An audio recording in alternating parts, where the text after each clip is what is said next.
Welcome, brave souls. Tonight, we dive into 6 of the most chilling and terrifying haunted locations across America, each with its own dark history and unexplainable events. From the infamous Conjuring house to the eerie shadows of the Stanley Hotel, these stories will make you question what's lurking in the dark. So, grab your courage and let's begin the journey into the heart of fear.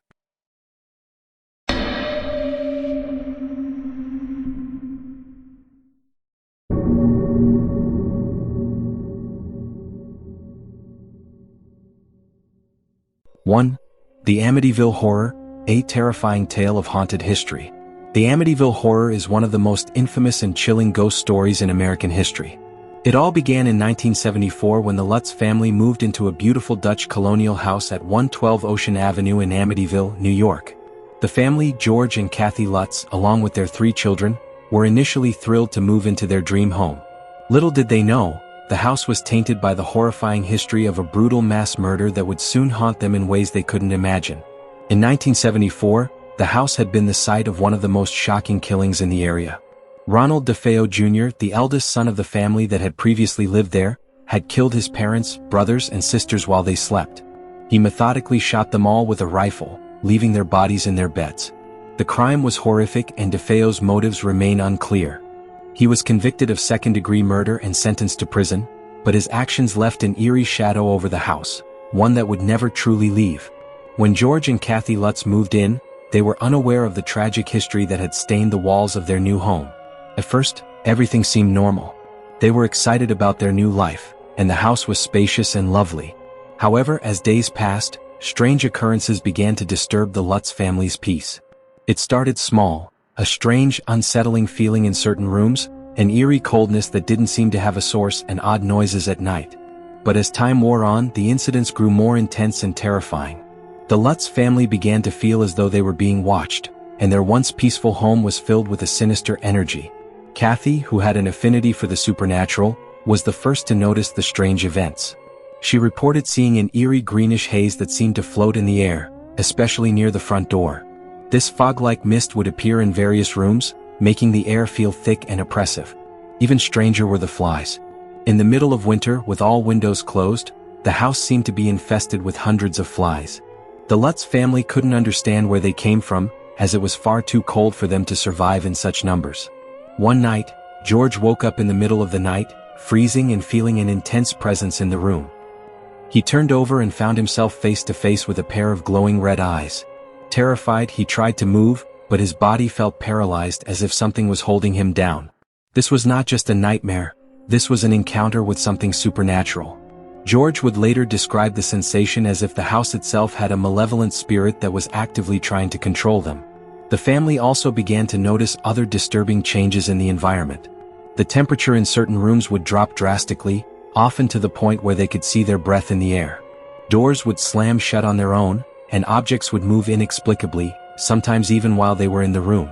Kathy would often wake up to find that her wedding ring had mysteriously vanished, only to find it again hours later in the most unusual places, as if it had been moved by unseen hands.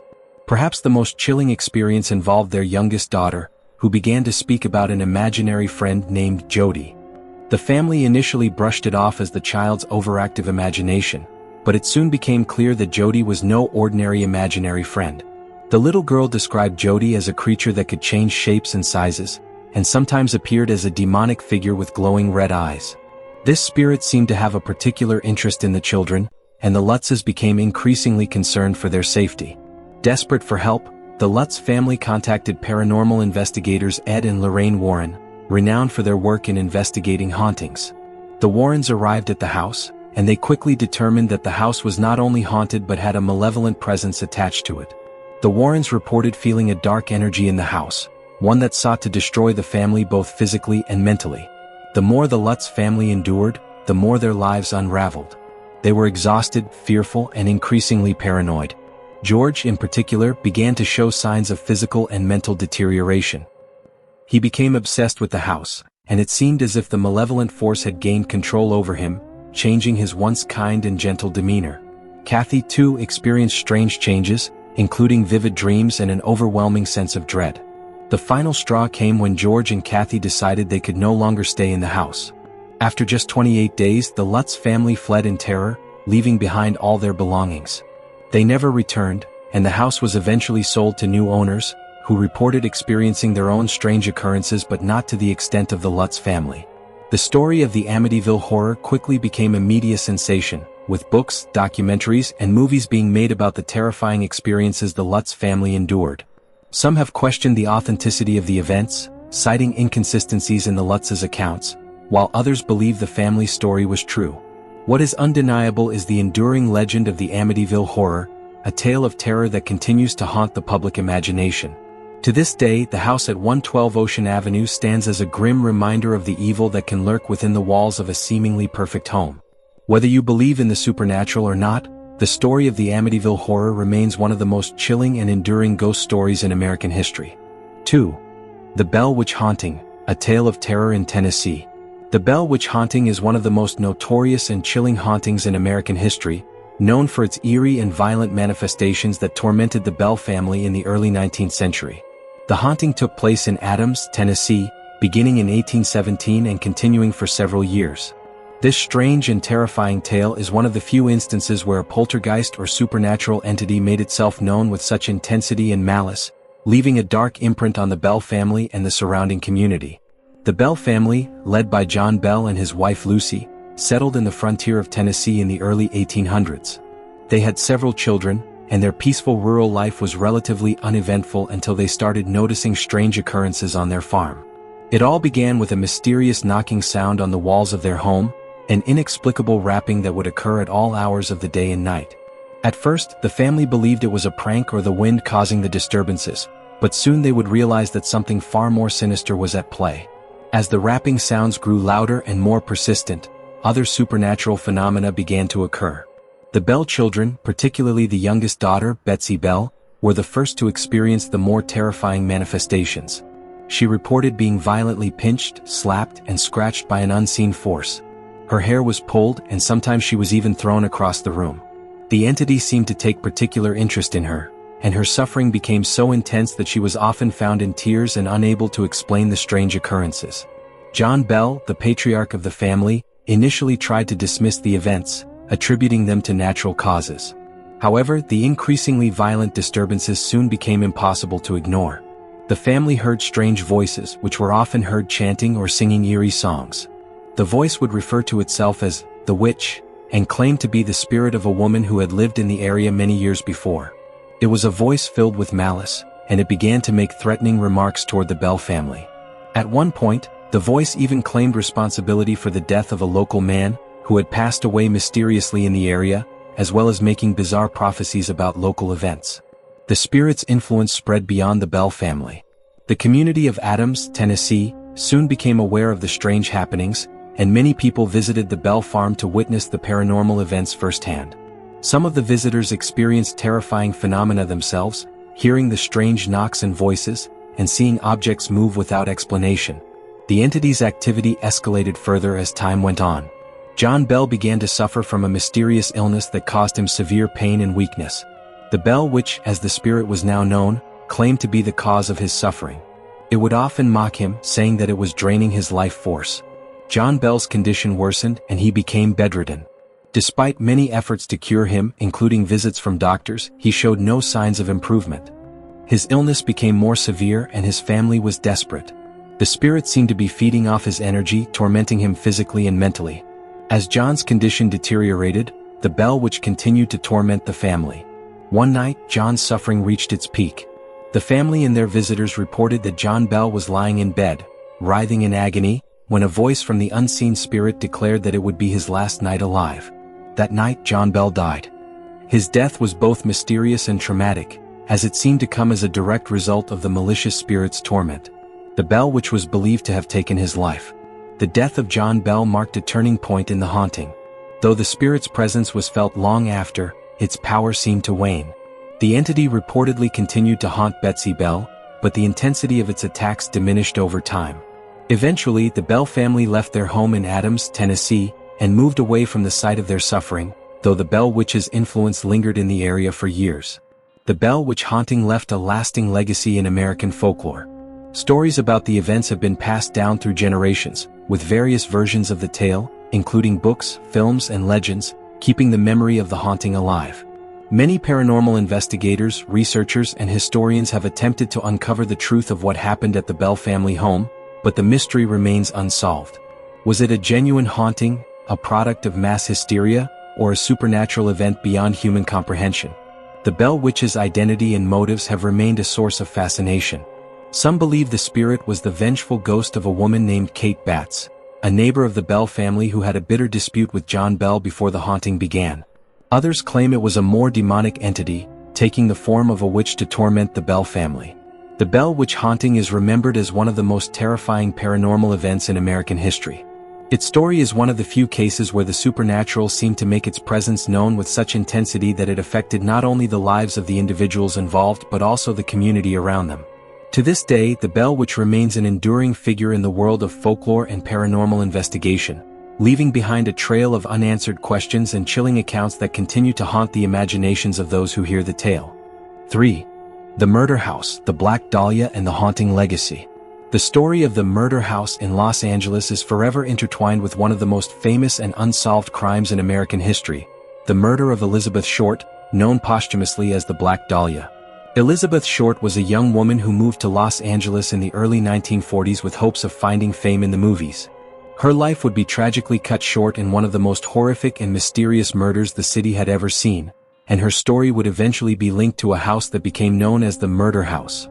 The name Black Dahlia came from a nickname given to Elizabeth Short by the media due to her dark hair and fashion-forward appearance. She was found murdered on January 15, 1947, in a vacant lot in the Leimert Park area of Los Angeles. Her body was severely mutilated, cut in half at the waist and drained of blood. The gruesome nature of the crime, combined with the lack of evidence or suspects, made it a media sensation. Despite numerous investigations and hundreds of theories over the years, the identity of her killer remains one of Hollywood's most infamous unsolved mysteries. Shortly after Elizabeth's brutal death, rumors began circulating about a strange connection between her murder and a nearby house in the city.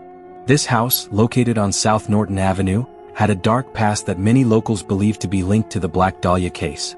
Though it was not officially named as such at the time, it would eventually become known as the Murder House, due to its association with the crime and the subsequent paranormal events reported by those who lived there. The house itself was a grand but aging structure, built in the early 1920s with high ceilings, expansive rooms, and an air of old-world grandeur. It had a certain eerie charm, but its beauty was marred by the dark and violent energy that seemed to linger in its walls. The house was located not far from where Elizabeth Short's body had been discovered, and over time, it became linked to her death through a series of strange and terrifying events. In the years following the murder, the house went through several owners, and each one reported unsettling experiences. The most disturbing accounts came from the tenants who lived in the house during the late 1940s and early 1950s, when the house was rented to a family by the name of the O'Connors. The O'Connors, who had no prior knowledge of the house's grim history, moved in with high hopes of starting fresh in the city. However, it wasn't long before they began to experience unexplained disturbances. At first, it started with whispers in the night. The O'Connors, particularly the mother, reported hearing faint voices calling out Elizabeth's name in the dead of night. Sometimes, the sound of footsteps could be heard walking through the hallways, even though no one was there. The family grew increasingly uncomfortable, but it was the discovery of strange symbols etched into the walls of the basement that truly frightened them. These symbols, which resembled occult markings, suggested that the house was not just a site of unsolved murder, but possibly a location for ritualistic activity. The more the O'Connors tried to ignore the disturbances, the more intense the phenomena became. Objects would move on their own, doors would open and close with no one touching them, and an oppressive feeling of being watched would descend on the family whenever they were alone in the house. The children especially reported seeing shadowy figures lurking in the corners of their rooms at night, often accompanied by an unexplainable chill in the air. The family's dog, who had been calm and friendly upon moving in, became aggressive and began barking at the walls, as if something unseen was lurking behind them. Soon, other tenants and neighbors reported seeing eerie lights flickering in the windows at night, even though the house was supposedly empty. One particular account came from a neighbor who claimed to have seen a woman in a white dress, standing motionless in the front window, gazing out into the street. When the neighbor knocked on the door to inquire about the woman, the current tenants insisted that no one had been in the house for days. The appearance of this mysterious figure seemed to mirror the image of Elizabeth Short as she was last seen in photos. Pale, slender, and hauntingly beautiful. The most disturbing paranormal event tied to the house came years later when a new owner, a businessman from out of town, decided to renovate the property. During the demolition of the kitchen area, workers uncovered a hidden room beneath the floorboards. Inside the room were remnants of old furniture, along with personal items that seemed to belong to a woman. The most chilling discovery was a stack of photographs of a woman who resembled Elizabeth Short, some of which appeared to be taken in the house itself. This discovery reignited rumors that Elizabeth Short had some connection to the house, possibly even having lived there briefly before her death, or that her murder had been somehow linked to the house's previous tenants. In the years following these discoveries, the house became a place of fascination for paranormal investigators, true crime enthusiasts, and curious onlookers. Many of them claimed to have experienced ghostly encounters while visiting the house, with several reporting seeing an apparition of a woman in a white dress, often standing near the spot where Elizabeth Short's body had been found. The air was thick with an overwhelming sense of sadness and despair, and the feeling of unease was so palpable that some visitors left in a state of panic, unable to explain what they had experienced. The murder house has since been torn down, but the legacy of the Black Dahlia murder and the eerie stories surrounding the house continue to haunt the collective consciousness. The mystery of Elizabeth Short's death remains unsolved, and the house on South Norton Avenue is now a symbol of the unresolved tragedy and the lingering spirits that continue to roam the streets of Los Angeles. Whether or not the paranormal experiences connected to the house were truly the result of Elizabeth Short's restless spirit remains a question. However, the chilling connection between the Black Dahlia and the murder house remains one of the most unnerving tales in American criminal and supernatural history. 4. The Winnebago Trailer Haunting, a Nightmare on Wheels. The Winnebago Trailer Haunting is a lesser-known but deeply chilling tale of supernatural terror that befell a family who unknowingly became the victims of an aggressive and malevolent entity that haunted their mobile home. This spine-tingling story took place in the 1970s, when the Coleman family, eager for a new adventure and a simpler lifestyle, purchased a used Winnebago trailer to travel the country. What began as an innocent desire for freedom would soon turn into a living nightmare. The Coleman family consisted of a husband and wife, Greg and Susan, along with their 2 children, Jason and Katie. They were thrilled about the idea of living on the road, exploring different parts of the United States in their mobile home, enjoying the freedom of a nomadic lifestyle. The trailer, a used 1974 Winnebago, had been well maintained by its previous owners, and seemed like the perfect way for the Colemans to embark on their journey. Little did they know, this seemingly innocent vehicle had a dark history, one that would soon begin to make itself known.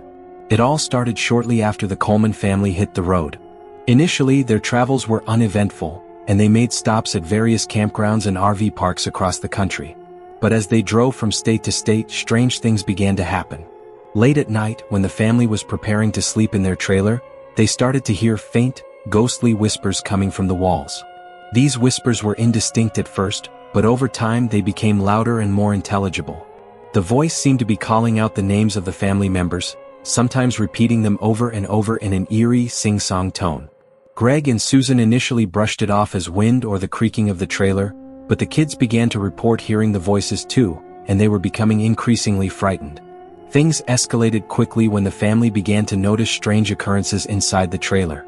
Jason, the oldest child, began to experience vivid nightmares. He would wake up in the middle of the night screaming, convinced that someone was standing at the foot of his bed. The nightmares always involved a shadowy figure, a tall man dressed in black, who would whisper threats and menacing phrases. Jason described feeling as though the figure was watching him, waiting for the right moment to strike. Katie, the younger child, began to have similar experiences. One night, she was found in the corner of the trailer, staring blankly at the wall, her face frozen in fear. When asked what had happened, she claimed that something had grabbed her arm while she was sleeping, and that she had felt a cold, clammy hand pulling her into the darkness. She also reported seeing a figure standing in the trailer doorway, watching her with glowing red eyes. As the days went by, the incidents grew even more bizarre. Greg and Susan would wake up to find the trailer's lights flickering on and off, despite having no explanation for the power surges. Objects inside the trailer, including furniture and utensils, were sometimes found to be moved or rearranged, even when no one had touched them. One night, the family awoke to find that all the windows in the trailer had been opened wide, even though they had been securely closed before bed. It was as if something, or someone, was toying with them, and the Coleman's sense of safety quickly eroded. Desperate for answers, the Colemans reached out to a paranormal investigator, a man named Dr. Arthur West, who had a reputation for dealing with hauntings. Drive West visited the trailer, and after conducting a thorough investigation, he confirmed that the Winnebago was indeed haunted. According to his findings, the trailer was cursed by a malevolent spirit that had attached itself to the vehicle's previous owner. The spirit was said to be the restless ghost of a man named Thomas Blackwood, a former mechanic who had died in a car accident years earlier. Blackwood's spirit was said to have been bound to the Winnebago due to his obsessive attachment to the vehicle. He had been working on the trailer for years before his tragic death, and it was rumored that he had tried to use dark rituals to bind his soul to the trailer, making it his eternal home. The more Drive West investigated, the more disturbing details emerged. He discovered that Blackwood's death had been particularly violent.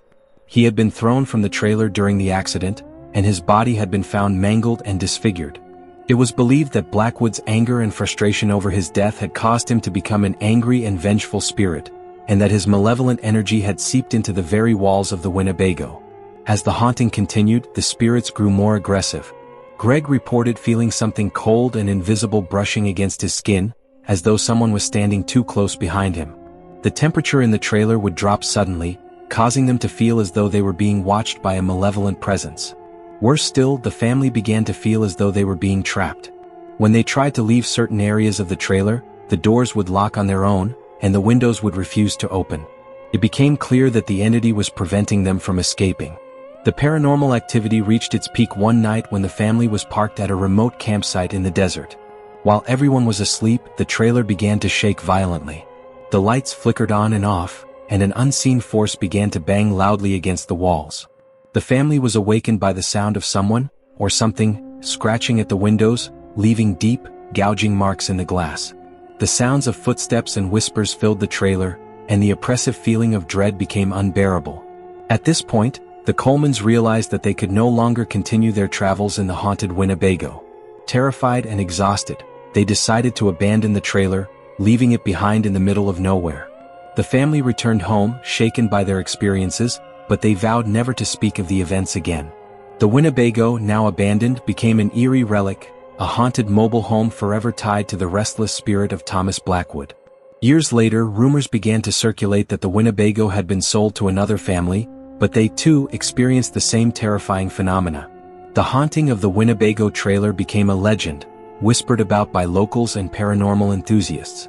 The eerie presence that haunted the Coleman family's journey left a lasting mark on their lives, and the tale of the haunted trailer remains a chilling reminder of how a seemingly innocent vehicle can become a vessel for dark forces beyond comprehension.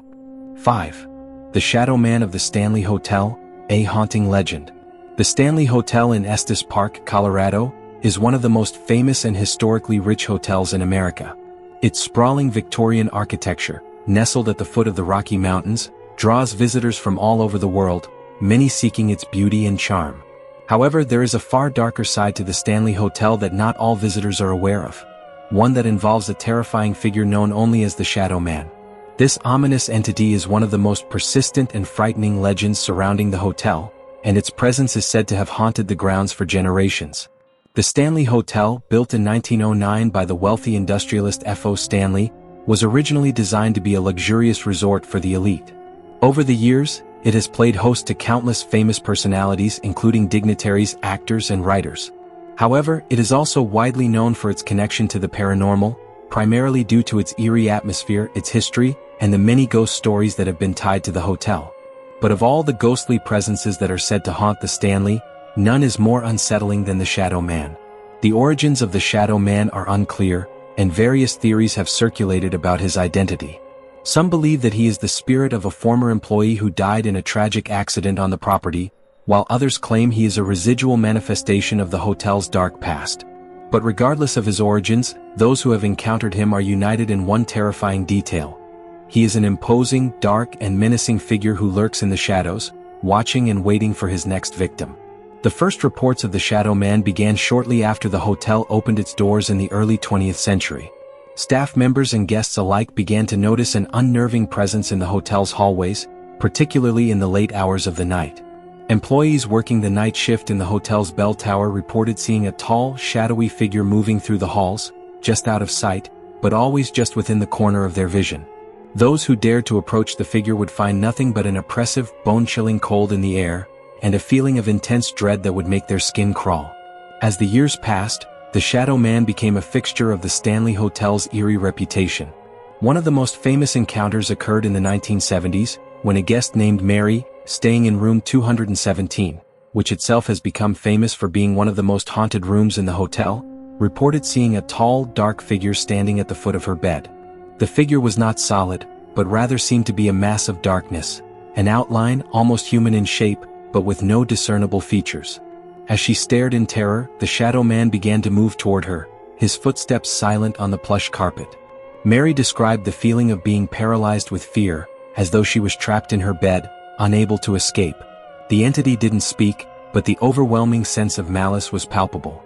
Later, when Mary spoke to the hotel staff about her experience, they informed her that she was not the first person to report such an encounter. In fact, many guests had experienced similar sightings, though each one described the Shadow Man slightly differently.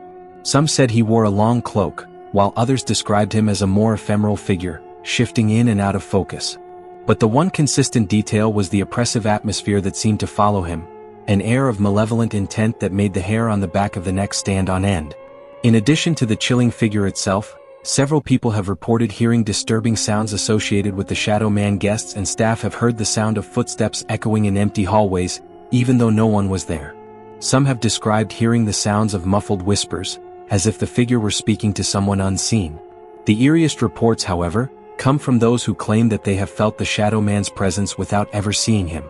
Guests who walk alone through the hotel's darkened corridors at night often report a sudden drop in temperature and a growing sense of unease, followed by the feeling of being watched by something, or someone, lurking just beyond their sight. The most disturbing account comes from a family who stayed at the Stanley Hotel in the 1980s. They were staying in a room on the upper floors when, during the middle of the night, their young daughter woke up screaming. She claimed to have seen a tall, dark figure standing in the doorway of the room, its eyes glowing red in the dim light. The parents, though skeptical, quickly turned on the lights, but the figure vanished instantly, leaving behind nothing but the lingering coldness in the room. When they spoke to the front desk, the staff revealed that the family was not the first to report such a terrifying encounter. Numerous others had experienced similar occurrences in that same room. The Shadow Man has become a central figure in the hotel's ghost tours and paranormal investigations, with many visitors coming specifically to experience the haunting for themselves.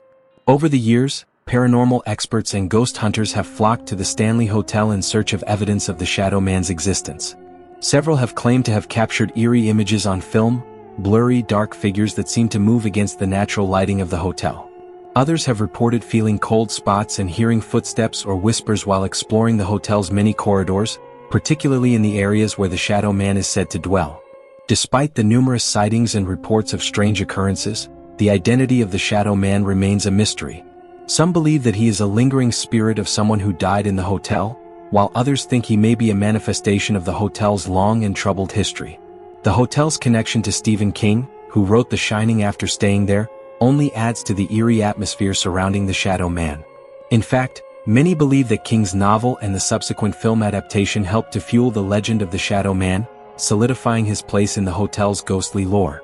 Whether the Shadow Man is a real entity or merely a product of the Stanley Hotel's haunted history, one thing is certain. He remains a terrifying figure in the annals of American ghost stories.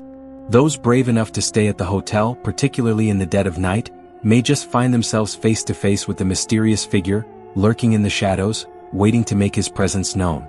And for those who do, the lingering sense of dread will be a reminder that some places are never truly free from the ghosts of the past. 6. The Conjuring House, a Tale of Terror. The Conjuring House, located in the quiet rural town of Harrisville, Rhode Island, is infamous for being the site of one of the most chilling and well-documented hauntings in American history. The house, a large colonial farmhouse, became the subject of global attention after paranormal investigators Ed and Lorraine Warren were called to investigate a series of terrifying and violent supernatural occurrences that terrorized the Perron family in the 1970s.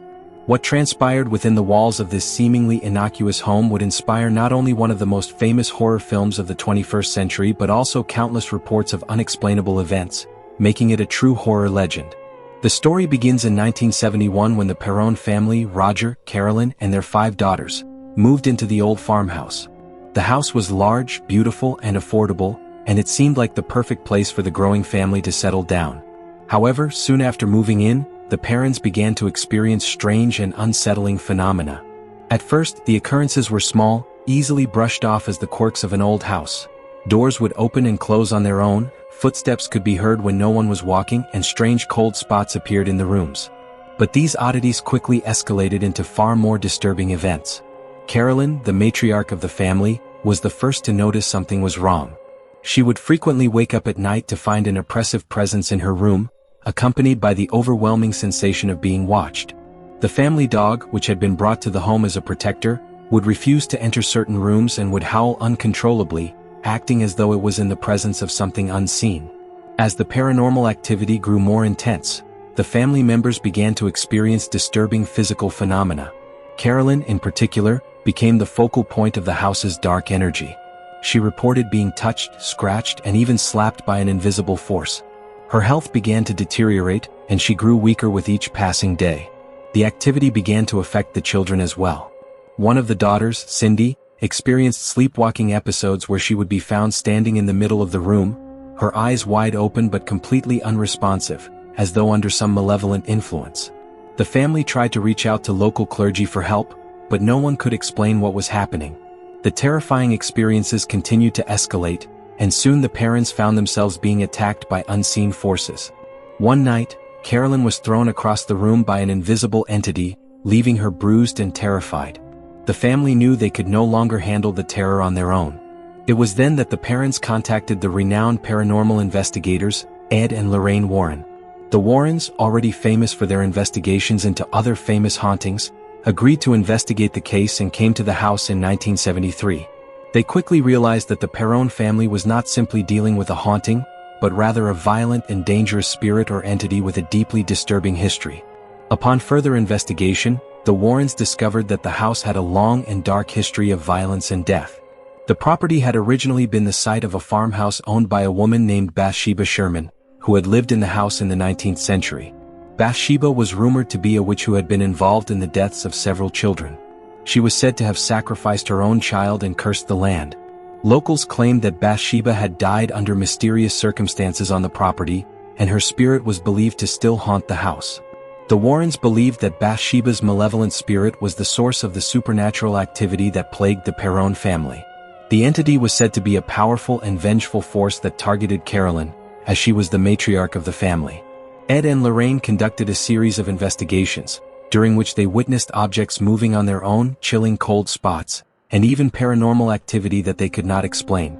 Ed described the presence as pure evil, and Lorraine was reportedly able to sense the oppressive energy in the house, which seemed to grow stronger and more violent the longer they stayed. The Warrens' investigation led to a series of exorcisms and spiritual cleansing rituals. The most significant of these was a priest who performed a ritual to rid the house of the evil spirit.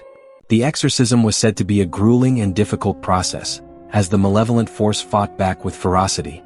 According to the Warrens, during the exorcism, Carolyn was temporarily possessed by the spirit of Bathsheba, and it took all of the priest's strength to force the spirit out of her body.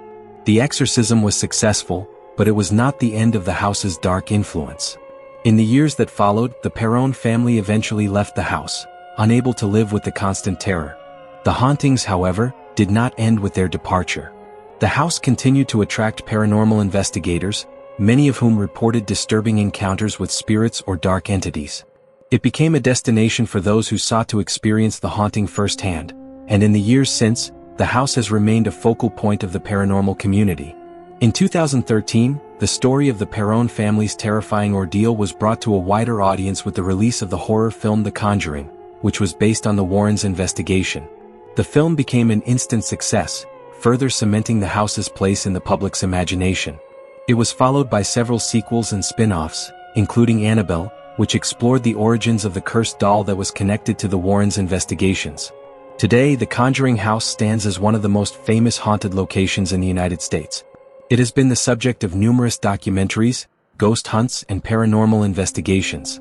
Visitors who dare to enter the house often report experiencing strange phenomena, from unexplained cold spots to sightings of shadowy figures and eerie voices. Some claim to feel the presence of Bathsheba's vengeful spirit still lurking within the walls, waiting for the next family to call the house their home. The Conjuring house remains a haunting reminder of the terrifying and malevolent forces that can exist in the unseen world, and the courage it took for the Perron family and the Warrens to confront the darkness within. Though the family moved on, the shadow of their haunting experience continues to linger, leaving an indelible mark on the history of paranormal investigations.